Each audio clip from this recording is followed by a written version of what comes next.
Hi, everybody. 10 questions, week number 3. Can't believe it's already been 3 weeks done in this NFL season. But here we go with the questions this week. Question number 1. Any reason why the Bengals aren't the best team in the NFL right now? Um, they haven't played Denver. They haven't played New England. They haven't played. I don't think they play. I don't think they don't play the NFC West. But I think anybody in the NFL outside of maybe Jacksonville, Oakland, and a couple of other, maybe Tampa, could beat Tennessee, Atlanta, and I don't even know. Oh, Baltimore in a 3-week stretch. They're one of the top 3 teams right now in the NFL. Not the best. Question number 2. Can Kirk Cousins steal the starting quarterback job from RG3? He could. I think he should have been. I honestly think from watching Redskins preseason, I think he should have been the starter to begin with. He works better in the Jay Gruden offense than RG3 does. I'm not taking anything away from RG3, but Kirk Cousins better suits this offense than RG3 does. Question number 3. Would Tony Romo have lost his starting job if the Cowboys would have lost the game against the Rams? No.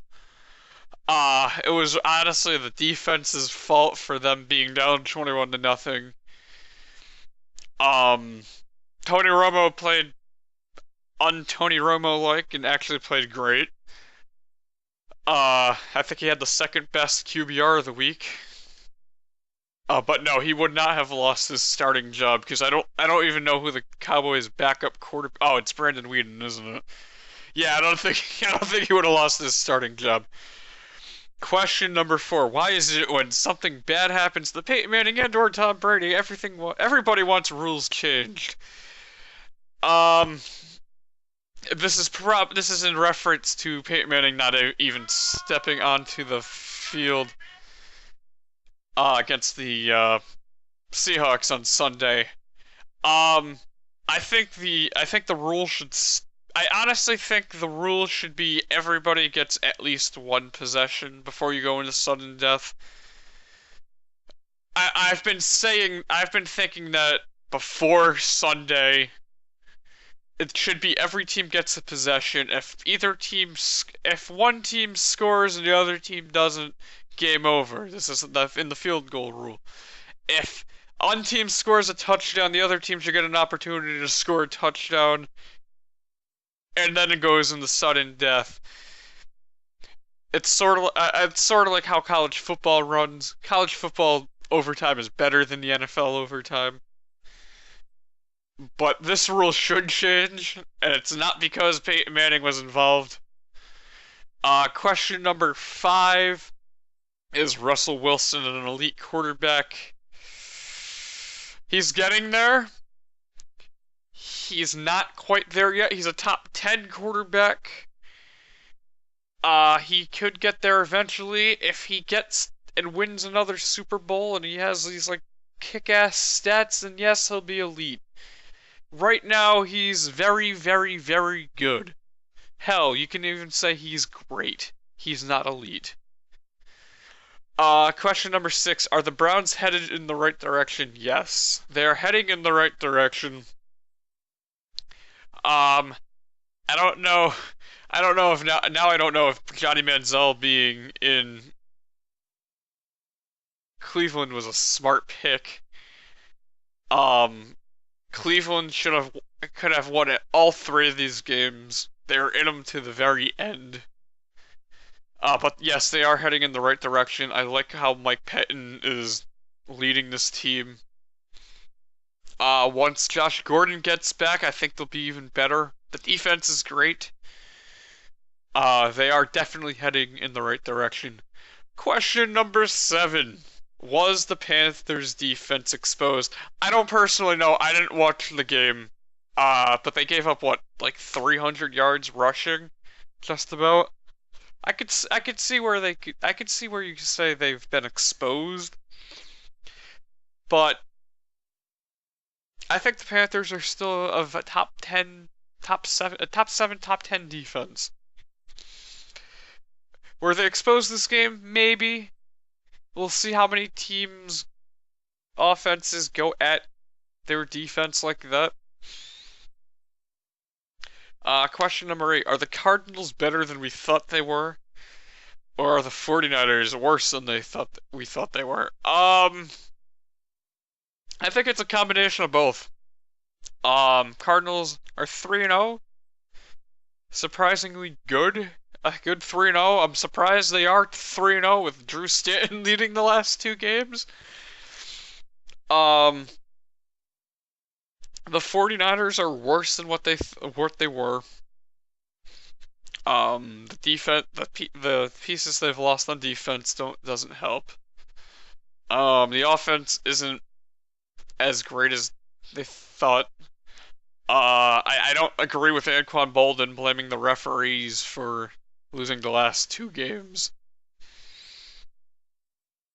But it's a combination of both. Question number 9. How many games in a row will the Texans lose?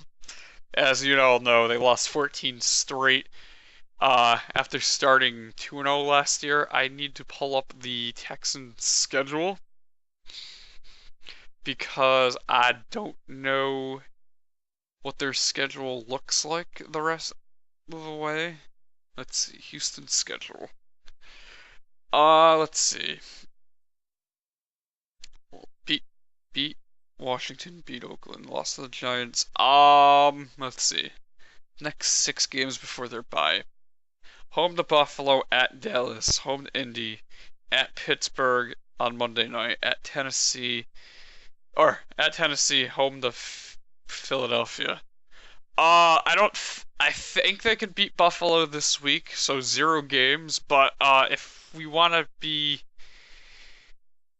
like a number that would actually happen, I could see maybe 3 in a row. And that would probably be a combination of Indianapolis, Pittsburgh, Tennessee, and Philadelphia. I think they could beat Buffalo. I think they could beat Dallas. They could lose 3 in a row at one point. I don't see them. They're much improved from last year, so they're not gonna They're not gonna lose 14 straight games. They could definitely beat Buffalo. They could beat Dallas. Maybe they could beat Indy. Maybe they could beat Pittsburgh. But I could see up until the bye week, 3 losses in a row at some point. Maybe. Question number 10. Is the Eagles' 3-0 record fool's gold based on how they're winning? Not really. It's not. I wouldn't say it's fool's gold. They got into a shootout with Washington, which was great television. Which would have been great on Monday Night Football. Hell, Sunday Night Football. Jacksonville, they started off very slow. Who the hell did they play week 2?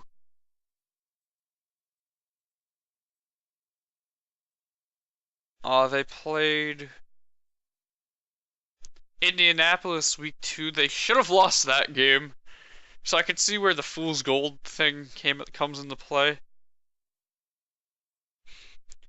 But no, their 3-0 record they're playing really, really well. Darren Sproles is actually playing lights out in that offense. Other than that, nah, it's not. I wouldn't really call it fool's gold. And the bonus question this week, we're going to drop this week's rating on this segment to PG-13/rated R maybe. What are your thoughts on the Fappening? In case anybody doesn't know, the Fappening is the giant iCloud hack that leaked a ton of celebrities' nude photos, some of which being Jennifer Lawrence, Kate Upton, the big giant celebrities like that. My thoughts are never ever in your life should you put anything on a cloud because shit like this happens. And if you don't want something cutting out that no, you don't want anybody to see. Don't put it on your damn cloud. I will never put anything I have on a cloud. I have a Samsung's or a Samsung's through Verizon, so I have the Verizon cloud. I will never put anything on that. Um, this is goes out to anybody who's watching this who uses a cloud. You've just put, and you don't want people to see that shit. If that shit gets hacked, it is possible all your nudes and all that stuff will be leaked. Don't ever put that stuff out there on that. And with that, that is it for 10 questions this week. If you like what you see, give it a thumbs up. If you don't like what you see, give it a second chance and rewatch it, as well as watch the other videos that have been done throughout this season and last season. And with that, thank you so much for watching. I will see you next week.